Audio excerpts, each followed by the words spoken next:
what can be copied can be measured, and vice versa. So what can be measured can be copied. This is a fundamental property of physical systems. It does not work in quantum systems, but it is an interesting phenomenon that I want to discuss here because it relates to the Heisenberg uncertainty principle also. And again, I am discussing Chiara Marletto's The Science of Can and Can't, and these things come up there and they inspire me to think about life and business and the hedge fund business in principle. And I think I have some interesting thoughts to share in this episode. This is the Not Even Wrong podcast. It's May 30th, 2021. This is Krim Delco. It's a Sunday, no update. We are still down roughly 12%. The market's up roughly 11%. We're underperforming by 23%. So what can be copied can be measured and vice versa. There's two things I want to discuss here. First, this particular statement, and then I want to talk about the Heisenberg uncertainty principle, which says that certain properties can be measured precisely, but when measured precisely, then other properties that are part of the physical system cannot be measured. Let's talk about the first one. Think about this one. If you have a business like Tesla, and you just follow the statement, what can be copied can be measured, what can be measured can be copied. If you can measure Tesla, if you can value Tesla properly, if Tesla is not a volatile stock, then that means you can also copy what Tesla is doing. Or vice versa, if you can copy what a company is doing, then you can also measure pretty well what they're worth. Because this goes back to the concept of, in order to understand something, you have to be able to program it, create it.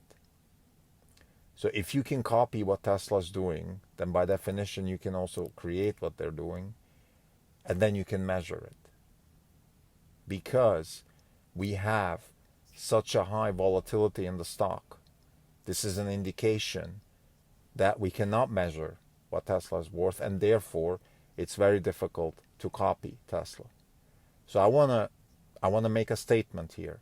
This is a theorem that needs to be developed further, but I want to make a statement here that when a stock is very, very volatile under certain conditions, this is an indication that the company has properties that are not others can't copy. Therefore, it fits into our principal stack. It is part of an innovation stack. It can't be copied. The innovator's dilemma kicks in. We have the 0 to 1 properties. We have the general properties of a company which is building something unique, building something that is not copyable, therefore building a natural monopoly or a legal monopoly, and therefore is on track for large wealth creation. I said under certain conditions. I understand that these conditions, you can't just say a volatile stock is a wealth creation stock. This would be stupid. I'm not saying that. Of course I'm not saying that. I'm just saying that under certain conditions, that the high volatility is an indicator that you cannot measure what the company is doing, therefore you cannot copy, and if you cannot copy, then that means you can't replicate. That means it's a monopoly. It's very difficult to do. This is a very, very important point. So I just want to emphasize how important this is. I've come across, because I'm reading Chiara Marletto's book about fundamental concepts in physics, and I'm able to transcend from there into the business world, in particular to the hedge fund world, and make a statement about the volatility of the stock, about the massive news cycle that is surrounded by the stock, because it's so difficult to measure Tesla. It's so difficult to measure the value of Tesla.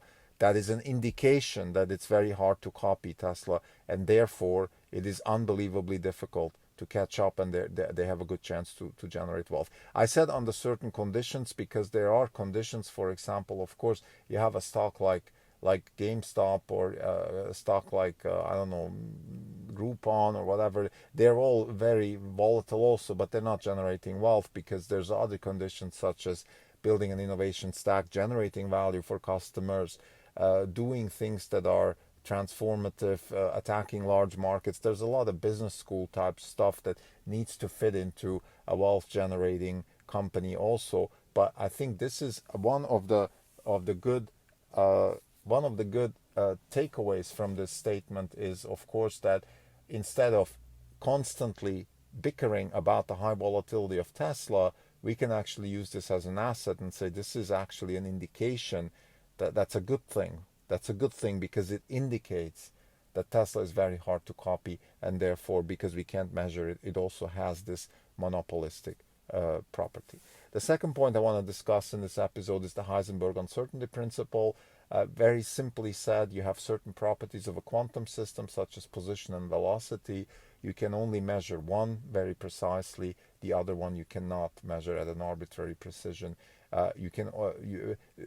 Properties that are not derivable from itself. So, for example, position and velocity are two independent or orthogonal properties. They don't commute in physical terms, so they're not. You can't derive one from the other. They also cannot be copied and measured in tandem. That's the fundamental concept of the Heisenberg uncertainty principle, and I think it applies to life also. If you have a company, for example, that is moving very fast, it is very difficult. You can measure the velocity. For example, Tesla is growing 50% CAGR over the next 10 years, but you can't measure the position. You can never really say where is it at right now. Hence, back to my point, it's very difficult to put a value on the company today. On the other hand, if you have a company like IBM or Google or companies like that, where the valuation is relatively easy, you have, on the other hand, you cannot measure the velocity. So you know where they are right now, but you can't measure the velocity. It's very difficult to see are they growing fast or slow. It's very difficult. I'm not saying it's a bad thing. For example, Google could be growing much faster than expected, or it could be much slower, but it is very difficult to measure. So I think what this means for investors is just simply when you have a feeling that you have a good sense for what a company is worth, this is usually a dangerous situation because you don't have a good grasp of velocity. So in other words, you might be comfortable with Google is a good example. You have a comfortable valuation, I don't know, 25 times EBITDA, whatever it is, I don't care, or Facebook. Those are very dangerous stocks because you have a good sense for valuation.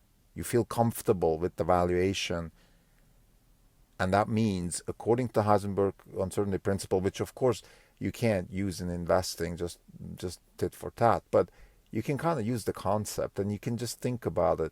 You probably don't have a good grasp for the velocity. Versus with Tesla, you have a good sense for velocity, and then the valuation, you know what, you just don't know. And I think now we at Orange Capital Partners, we'd much rather be on the velocity side of things versus we're pretty comfortable with the position of the company, with the what it's worth. Because again, when you know what something's worth, then it's probably also copyable. And then the monopolistic attitude of the company, the characters of the monopolistic characters of the company, they kind of go wayside. I would say, for example, very good examples with both Google and Facebook. If you ask me, this is just a side note here, I don't want to talk about these stocks. They are going to be disrupted by blockchain technology because those technologies have two fundamental aspects that these companies don't have. One is they are incredibly good for network effects, and second, they solve for identity in a network, and those are two things that both Google and Facebook have been able to solve somewhat, but they will be crushed by blockchain technology because blockchain technology is much better. So this is just a good example for why I think the velocity probably is not very well measurable in those two companies. So to summarize, just a nice inspiration. It's a Sunday, it's Memorial Day. I think this is a great time to just come out with an episode which is inspirational. This is not a law or anything, but I think that we have this concept: what is measurable is copyable, what is copyable is measurable. And I think it applies to companies very well. If you can measure a company, if you can value a company with good confidence, that means that it's also copyable. And or the inverse of that, like for example with Tesla or with our CRISPR stocks, is you can't value them properly, and that means that they're also not copyable. That can be also, of course, that doesn't mean you're going to make money, but it's a good indication that they fit into our principal stack of being unique and have monopolistic power, and hopefully also have high growth. The second one, the Heisenberg uncertainty principle, again an inspirational idea from quantum physics, which just says that if you can measure one property, you can probably not, or you can't measure the other. And again, here we have, like I said, examples like Google, where you're fairly comfortable with valuation, but then you probably don't have a good grasp for velocity. So just be aware of that as an investor. We're pretty happy with Tesla again, because we don't have a good sense for what Tesla is worth, but we have an extremely good sense for velocity or the growth. And this is what we care about at Orange Capital Partners. Thank you.